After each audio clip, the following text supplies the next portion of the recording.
Jerry is also serving as our commencement speaker today.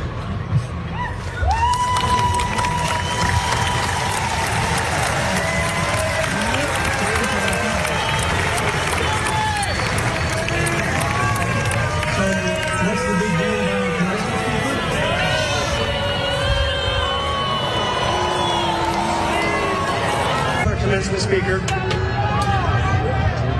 Aside from the fact that we're perhaps all wondering whether he's wearing a puffy shirt under this. Yeah, just make a Seinfeld reference, just, laugh through it. So look, over the weekend, this is another big commencement weekend. There were walkouts at a number of different commencement ceremonies. And we want to focus on at Duke. You can see there that it's Duke. And look, a bunch of students are walking out. It's not the majority necessarily, but a lot of students are leaving. You could hear a little bit of chants. I don't know if you can make them out there, but people are chanting things like disclose, divest, we will not stop, we will not rest, basically talking about their overall goal of trying to have their university, which should be focused on their education, not profit from war or the devastation of civilian populations like in Gaza.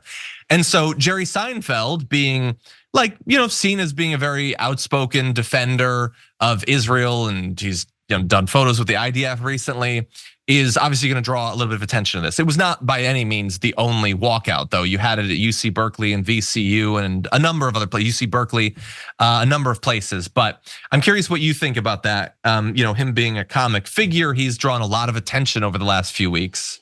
He really has, and it's negative attention. He, first of all, is known. I mean, we have photos of him, right? He went and visited and posed with the IDF with a gun in his hand. I mean, this is fascist stuff, right? Like this is really, really, really scary stuff. And this is someone who I think pretends to be somebody who is a liberal, right? And yet, if this were another country, I mean, it's like someone, some celebrity from another country coming to this country and posing with Kyle Rittenhouse with a gun, right? I mean, it says a lot. It says, I am pro-occupation, I am pro-killing Palestinians, and I'll do whatever it takes because I've been told that this is how to keep Jews safe, even though it literally is not. And it's bad. That's been proven time and time again. And so, the other thing to know is that Jerry Seinfeld's wife, Jessica Seinfeld, donated $5,000 to pro-Israel protesters who were brutalizing and throwing firecrackers at and kicking the encampment over at UCLA, calling, screaming at people, telling them they should be raped, right? Classic stuff. And you can just imagine if, it were the reverse, right? And some, famous celebrity's wife was donating to the Columbia student protesters, they would immediately be called Hamas sympathizers, and there would be a massive freak out about it. So good on these students at Duke for walking out, man. This movement is hitting so many Ivy League and elite schools, and I'm so happy about that. Yeah. Because as someone pointed this out, and I think it needs to be restated, that these are a lot of the schools from which the State Department officials and future presidents and future consultants and CEOs are picked from, and that's where they graduate from, these elite schools. And now these graduates are saying, not me. I'm not gonna be in service of this military industrial complex. I wanna see a better foreign policy. I don't want to work for genocide. Yeah, 100%.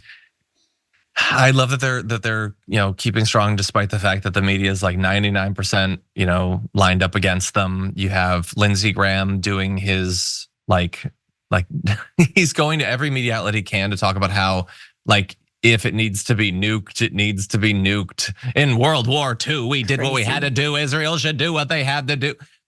Describing it unless they firebomb civilians in Rafah, then Israel will be destroyed. It's an existential threat.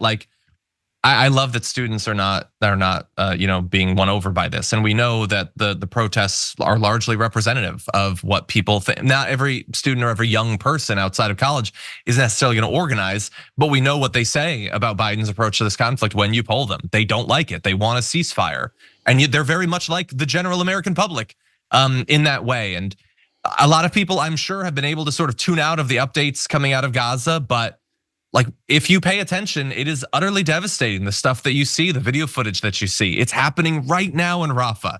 It is like people are already dying. Huge quantities of people are already being driven out to other parts of Gaza that cannot sustain human life. And to be able to see that and not think that something needs to change, I don't understand. I understand it about as little as I understand avoiding thinking about the topic at all. Like it is one of the major crises of our time, and I love that there are some people that actually care enough to try to put a spotlight on it, knowing that they're going to be attacked and that they might suffer, in terms of employment or God knows what, or they might literally have a firework thrown at them or something like that. Right. Any other thoughts? No. I think it's well said. Yeah, well. And look, we can't say for sure that they all were walking out over that. It's possible that they were as disappointed in the Pop-Tart movie as a lot of people were. That might just be that. They were sick of Jerry Seinfeld and his lazy work. I heard it was terrible. I heard it was terrible. I haven't seen it because I heard it was terrible.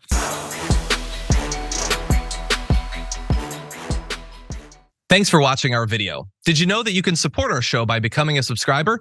Just click the subscribe button and also ring the bell so that you get notifications when we're live or when we post new content.